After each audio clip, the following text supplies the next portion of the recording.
Hello, everyone. Welcome to Your Story's third annual India MSME Summit. In the last few years, health supplements are high on demand.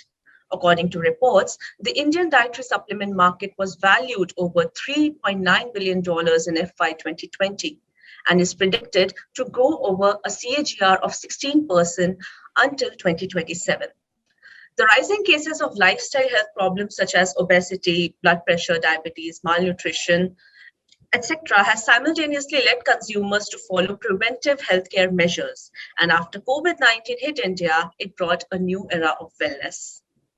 In the last 1.5 years, health supplement brands, both Indian and foreign, has seen a surge of demand in the country. In our panel today, we will talk about how the Indian health supplement industry has grown in the pandemic and what lies in the future. I'm your host, Pallav Agarwal, and joining the panel today, we have with us Ketan Ganu, COO and Director of Netsurf Network, one of the leading direct selling companies in India that has various FMCG brands under its umbrella across categories like health supplements, personal care, home care, and so on. We also have with us Vijayraghavan Venugopal, co-founder and CEO of Fastera, a sports nutrition brand catering to performance in sports, intelligent nutrition, and dietary supplementation for an active lifestyle among athletes and fitness enthusiasts. We also have with us Pallav Bihani, founder of Boldfit, a D2C health and fitness e-commerce brand providing nutritional supplements to consumers. Welcome everyone to the panel today. Thank you, Palak. Thank you. So before I begin our session today, I would like to give a big shout out to Lenovo and Intel, our title sponsors for the India MSME Summit 2021, and our co-sponsors AWS and TransUnion Civil. So taking forward the discussion, the very first question I have with me for you all is, how has the health supplement industry grown in the last 1 year? So Ketan, I would like to start from you. If you see, initially health supplement industry was before pandemic, I'll say before pandemic, health supplement industry was limited to I'll say tier 1 cities mainly, because we found that tier 1 cities were giving great sales. But in this pandemic era and after pandemic, what we are seeing is there is a great growth in tier 2 and tier 3 cities. So if you see, as far as Netsurf is concerned, or Naturamur brand is concerned, our market share in tier 2 and tier 3 cities has grown by around 300%. So because initially there was no very little market or very specific market in tier 2 and tier 3, but now everybody is aware about health, nutrition. Everybody is caring about health and nutrition. And I think that has led to this growth in tier 2 and tier 3 cities. Great. So now the demand is more from, like it's basically from across India rather than the That's earlier right. project. Okay. Yeah, initially it was specific cities, say maybe 8 to 10 cities in India. But now if we see, it is more than 100. So Okay. I'll say some are not cities itself. So a small town or a big village, you can say, is talking about nutrition and food supplements. So that's a great thing for this industry. Yeah, definitely. Vijay, your thoughts, please. Well, thanks, Palak. I think the last 1 year, needless to say, nutrition has changed quite a bit for people across, including companies like us. So I remember the journey we started around 2015-16 when we had to, go ahead and educate customers about what nutrition means, what does it do to your body. There was a lot of questions out there, and you had to go through the arduous process of educating them and then making them believe in nutrition. And I'm talking only about the larger cities here, the metros, right? I'm not even going into the tier 2 and tier 3 cities. But I think the last 1 year has given a fillip to the entire movement, I would say. And I think because a lot more companies have come and shouted out there regarding nutrition, there has been a lot more focus on the good things that nutrition and supplementation can do.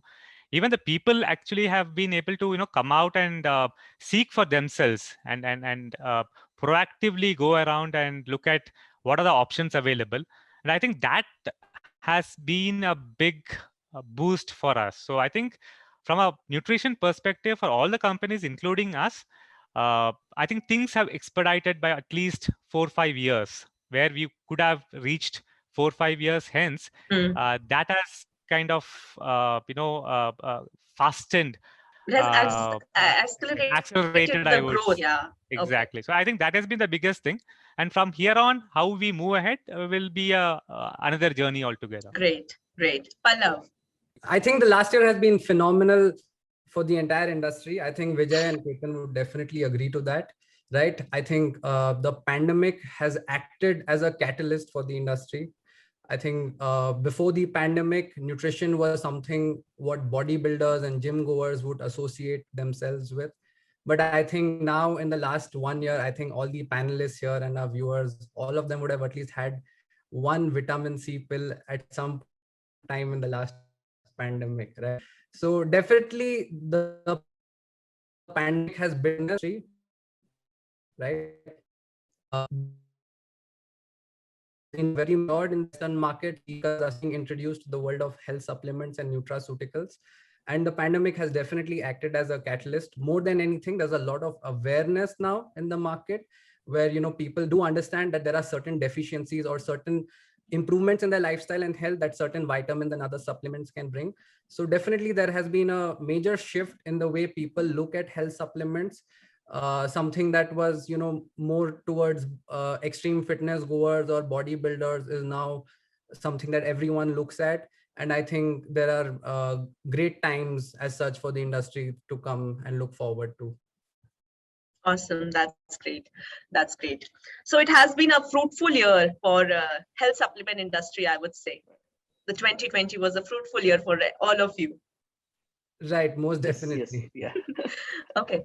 So, so Ketan, as you said that you have gained demand from across India, and not That's right.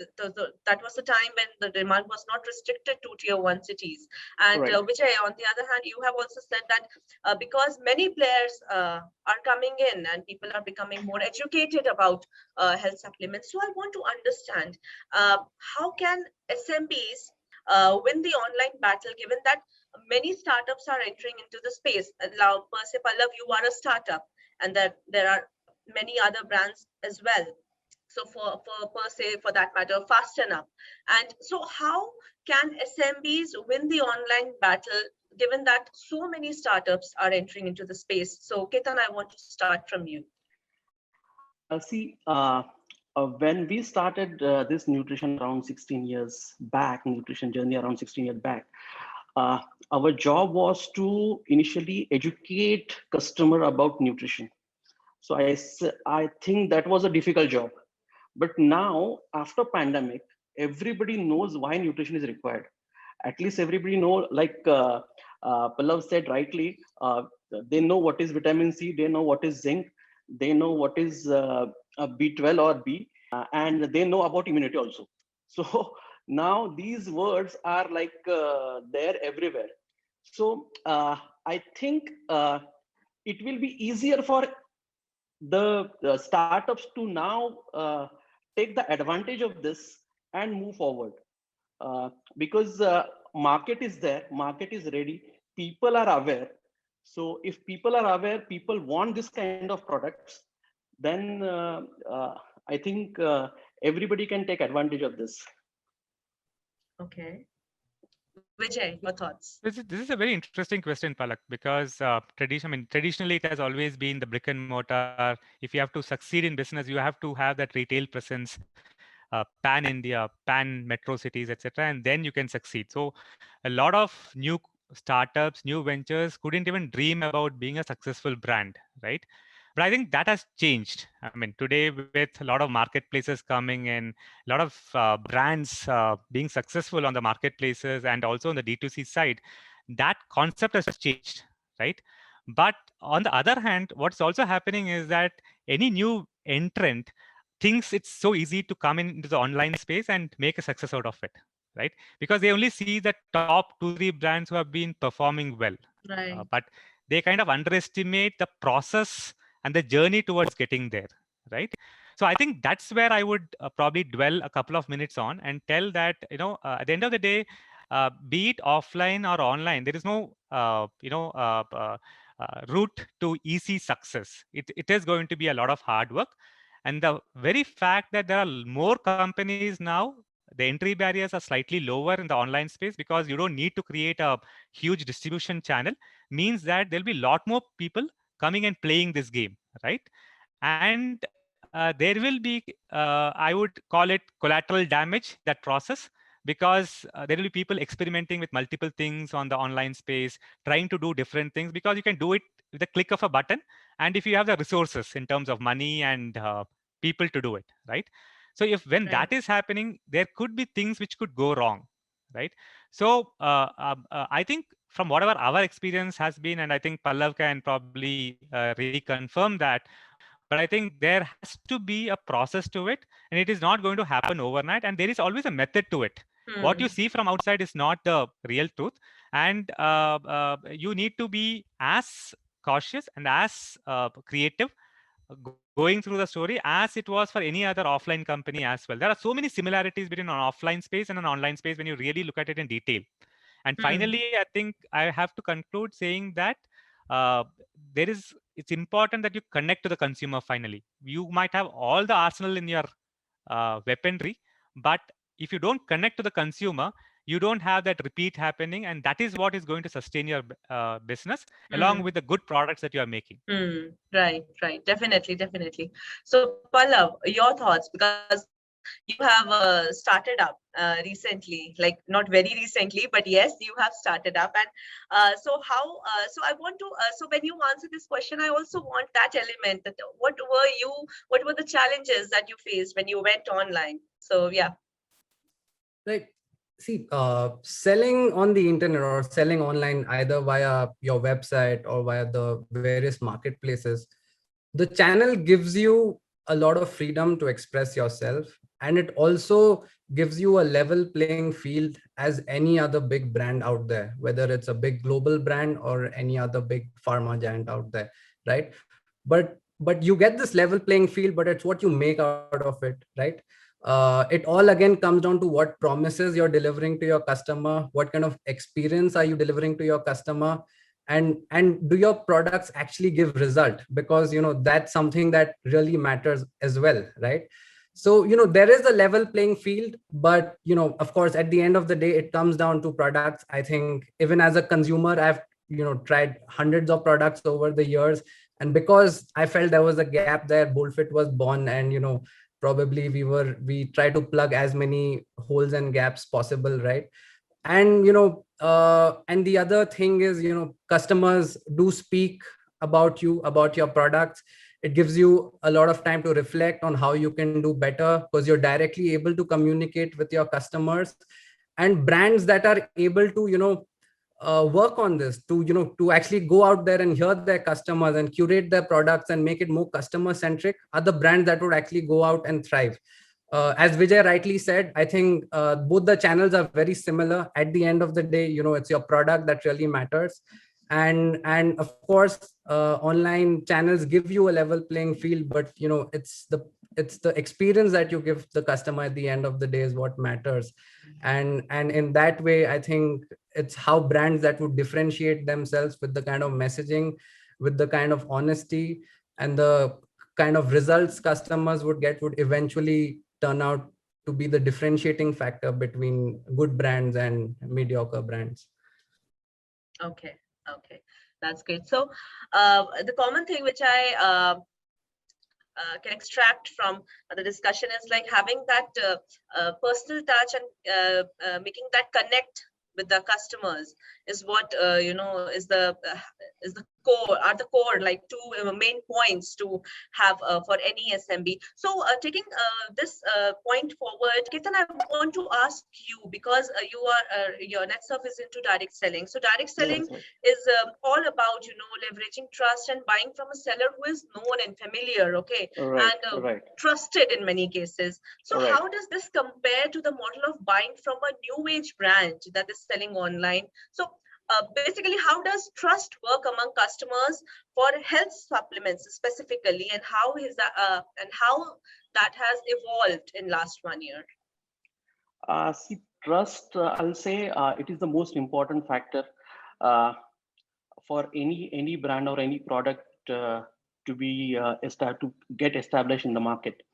Uh, Now, talking about online space and trust. Now, initially, direct selling model was, I'll say it was person to person, wherein uh, you contact your social circle, you go to your social circle and then pitch in the product. It was a physical thing to start with. But now, over a period of time, it has changed from person to screen to screen. So now every person is connected using the screen. Influencers play very important role. So what we normally do is before starting to pitch in any healthcare products, we do a lot of training sessions to make that person as an influencer. Because uh, making that person as an influencer is the key in online space. Initially, what used to happen is because I got good results, you also take this, so you will also get results. So this was very personal and very much in-person kind of a thing.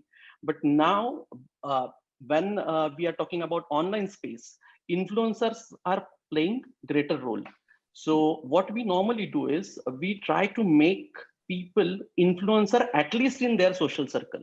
So they should talk about health, they should talk about various supplements, they should first initially pitch about the concept of health supplements, and then they start pitching in our products. So the process has changed a little bit when it comes to online space, but yes, it has become more easier because initially everyone used to go to various places to sell these products. Now it has come, it is completely online. And we also have developed a complete mobile application for this, wherein we have given them social media post, what they can post, how they should post, what time they should post. So all this training is become now integral part of the selling process. Pallav, so how do startups compete with the age-old and large brands who have already carved a niche for themselves? And this is specifically when we talk about people above 40 who have their own, set choices. They do not want to switch easily. So how are you, or how do startups, deal with it? Well, that's a very interesting question, Palak. I think, age-old brands have been there for decades, right? And they've been there because they've delivered great promises and great products and great experience to their customers. When startups come out and start to do the same things, then there's a consumer shift that happens there, right? As the old saying goes, it takes you years to build trust, but only one bad experience to lose it all when it comes to a consumer, right? So of course, staying online only, you get the level playing field, right? To be right there next to a HUL or a Dabur or so on, right?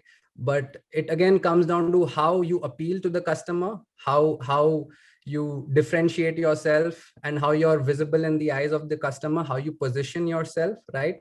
And of course, once they get hold of the product and they like the whole experience, right, from the time of buying to kind of using the product, then magic starts happening with time. So once you make great products, of course, there's a trust factor that starts building, right?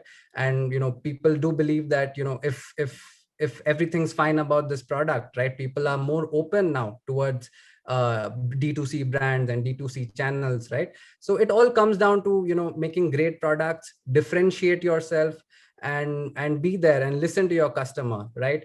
I think listening to customers is something that some of the bigger brands have struggled to do in the last in the last so many years. And that's why we see so many new entrants, not only in the nutrition, but also in the skincare and other D2C brands that have become household names now, right? So, it's again coming to listening to your customers and, differentiating yourself and being there for them. And I think when you do the process right, 10 years later, I would say India's next unicorn brands would actually be built on the internet. And it again comes down to doing the same process day in, day out, and deliver that best experience every single time. Yeah, definitely. It's an internet age now, and so definitely, yeah, that's a good point. Vijay, so now I want to ask you, because Fasten Up is a sports nutrition brand, okay, and given the nature, your target customers would be sports persons or athletes, but you also have a major chunk of consumers who are not into any sports activity. So what made you create a space there? How have you created a space there, basically?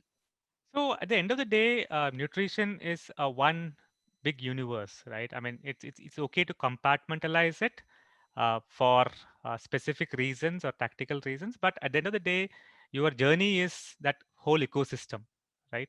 So to that extent, I think Fastened Up initially started with interacting more with the sporting fraternity, where we created a brand. We probably are pretty strong out there in terms of trust, credibility, whatever you call it. But that was a start of the journey. So overall, I think our vision was always very clear that this funnel will grow into more of the fitness enthusiasts, and finally it will be the active people. So that is the whole universe that you are trying to build, and there is a journey towards it, right? And we started that journey through multiple products, etc. So we had initially a portfolio of products which catered only to the performance oriented sports fraternity, and then we kind of built into a more of a daily nutrition kind of angle, and then we also branched into some of the other interesting categories, which creates our journey or foray into the active population in a much more vigorous manner. But at the underlying principle or thought would be, what is it that Fastened Up as a brand is delivering to the consumer, right? Be it any section of the society or the nutrition consumer, at the end of the day, they would want to have a product which is based on trust, the quality aspect, and delivers it time and again, right? If we can deliver that across the board, then what you're trying to create is a journey which can lead you into millions and millions of people, because even a sports person or a runner out there has a family to fend, right? The Yeah. person is connected to a family, to a society, to an apartment, or to employees across. So the word is going to spread. So what you need to do is come out with relevant products which can help the population be more healthier and fitter. So that is the journey that we have embarked on, and I think that has been the true essence of the journey, and but that process will go on. So I think Hmm. today, with multiple avenues for you to explore this, that you talked about in terms of the influencers, the online, the offline, so there are more channels to kind of engage with them. So we try Hmm. to create communities in multiple areas, and eventually we are hoping that the communities will become larger and larger, and obviously there'll be multiple brands. It's not just going to be one brand, but there'll be multiple brands in this entire ecosystem, which will actually play a role in fashioning this active culture of being healthier and fitter. Great. So, this is my last question to all of you, but Vijay, I would like to start from you only, because um, all of you have said that online is the future and online is the wave, and Ketan talked about influencers also. So I want to understand, where do health supplement brands place themselves in the future? And I also want to understand from the online and the offline space also, which like, where do you guys see the potential of placing your brands, and what is the potential growth of the sector in a nutshell in years to come? So Vijay, yes. So, Palak, if you look at nutrition products per se, that is a core premise on many of the companies start growing the brand. but Hmm. they have the potential to go into allied areas of the product itself. You can either go into more of the curative aspect, or you could go into the fortified food aspect. So that is an avenue that I'm sure brands will look at and become more and more relevant. Like, can we expand into the breakfast category? Can we deliver some kind of fortified milk, for example? So those aspects could be looked at. The other area that companies would look at is, can I deliver probably a personalized nutrition to people around? Because today we are looking at one product and fits everyone in India. But can I look at personalized nutrition? The third aspect that I would look at is, finally, at the end of the day, you are looking at a consumer, right? We are building a consumer base which is active. And the active consumer base would require multiple needs for them. So a lot of companies, I would think, would want to look at aspects or products which can deliver them all these things. The last element would be the technology element, right? Hmm. If once technology comes in and binds everything together, then uh, the future is unlimited, right? You can do multiple things around this ecosystem, keep on expanding. Now, there would be some overlap between other areas, but I think there will be a carved out space where companies can grow. So I think for the next 5 to 10 years, this journey will be on. Okay, that's great. Ketan, you please. Yeah, What are your I agree thoughts? with Vijay, because what we are actually thinking in these lines is personalized nutrition is the key now, because now we have one product for a particular set of people, but now people are actually asking for personalized nutrition, and they also want something other than nutrition. Like Vijay also highlighted that there are a lot of allied activities or allied things which can be given along with the nutrition. So and binding these things with the technology. So a complete package sort of a thing, wherein a consumer interacts with the mobile app with the help of orders personalized nutrition along with maybe a personalized diet, maybe a personalized exercise regime for that. So it is not going to be a just food and nutrition. It is going to be a complete health industry as such. So moving forward, I'll say this is going to be a uh, complete health rather than just a nutrition. Okay. Pallav, your thoughts. The health and fitness industry has not even started in India right now. I Okay. think the next decade or so is, I think now is the time where there's finally some kind of awareness, right? It could be either because of the pandemic, or it could be because, certain sportsmen or celebrities have taken Hmm. fitness in the forefront, right? In the last 5 years, we're seeing a dynamic shift. However, with, the kind of movement that we see in the market, I would go out there and say that, the health and fitness market has not even started in India right now. I think it's going to grow exponentially in the years to come, in the next 5-10 years. And also the kind of ecosystem that we have in India with relates to quality and supply chain efficiencies and even manufacturing. I think India is the pharmacy of the world. There's a fantastic ecosystem here. And now people are even getting aware about the consumption of such products. And to be very frank and honest, the Indian diet at such, and even I think especially when we speak about vegetarian diet, lacks a lot of vital nutrients, right? Now with Hmm. all of this coming into play, right, and with the awareness factor, I think there's going to be some exponential growth in the coming years. I think companies would have to position themselves differently, and the company that goes out there and gives out this message very well is going to be the leader. And I think there's not going to be one leader, given that the kind of the kind of size our country is. I think, as I said, the next 5-10 years looks fantastic. And we are just on the cusp of great growth at this point of time when it comes to the nutrition and fitness industry as a whole. So it has a great potential and great future in the years to come, this industry. So yeah, so okay, it was a very, very great discussion with all of you. And I thank you guys again for joining us on the panel. panel today. But before signing off, I'm happy to give a big shout out to Lenovo and Intel, our title sponsors for the India MSME Summit 2021, and our co-sponsors AWS and TransUnion Civil. Their coming on board has helped us make this event a great success. Thank you so much, everyone. Thank you for joining us today.